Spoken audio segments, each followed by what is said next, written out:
The color code we're analyzing today is SW6148.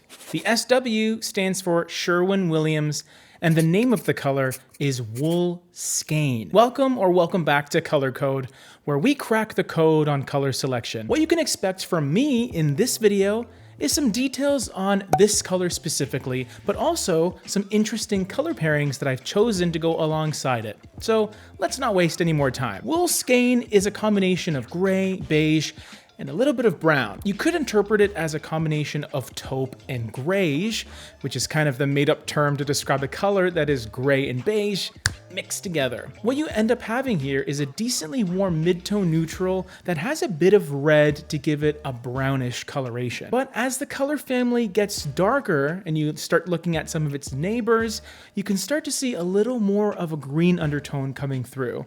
And that comes from the combination of yellow-based beige and gray mixing together. It's not a very dark color, and we can interpret this from its 63 LRV, which of course is the light reflectance value, or the percentage of light that the color reflects. Wool skein is deceptively simple, and that's because of its undertones.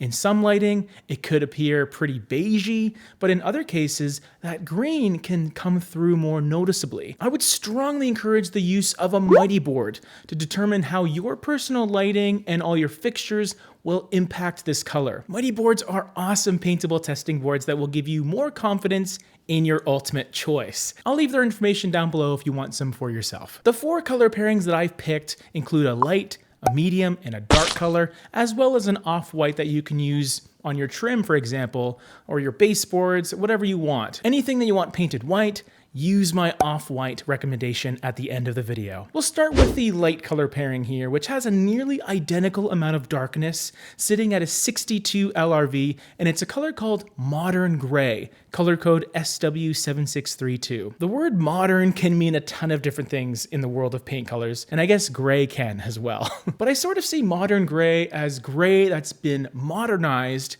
with some warmth. Unlike wool skein, modern gray feels just a bit cooler with some added purple to nearly eliminate that yellow beige quality that wool skein has. Even though the two look pretty neutral, when they're side by side, wool skein almost looks gold, while modern gray has a slight purple brown quality coming through.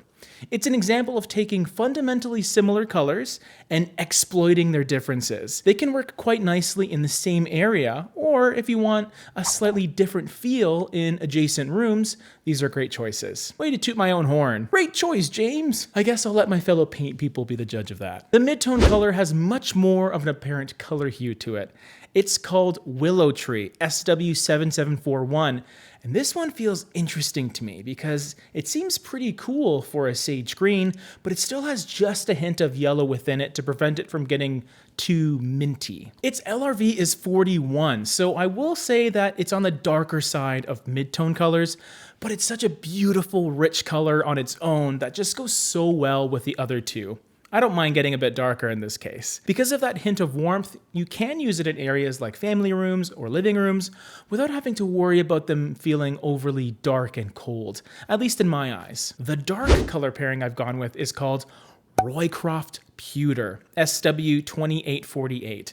A little bit of that green is present in the undertones, although this one feels significantly cooler than Willow Tree. I wouldn't necessarily say it's green or blue to me. It's actually a bit closer to a charcoal gray that just happens to have a cool green undertone to it. It's a rich, interesting alternative to black or off black, or even navy blue for that matter. In any circumstance where you'd be tempted to use one of those colors, that's where Roycroft Pewter can be used. Just a dark accent pop here and there. It's also a phenomenal exterior color as well, and looks amazing with wool skein as the trim color. For my off-white pairing choice here, I ultimately just went with something that's pretty close to pure white without going overboard.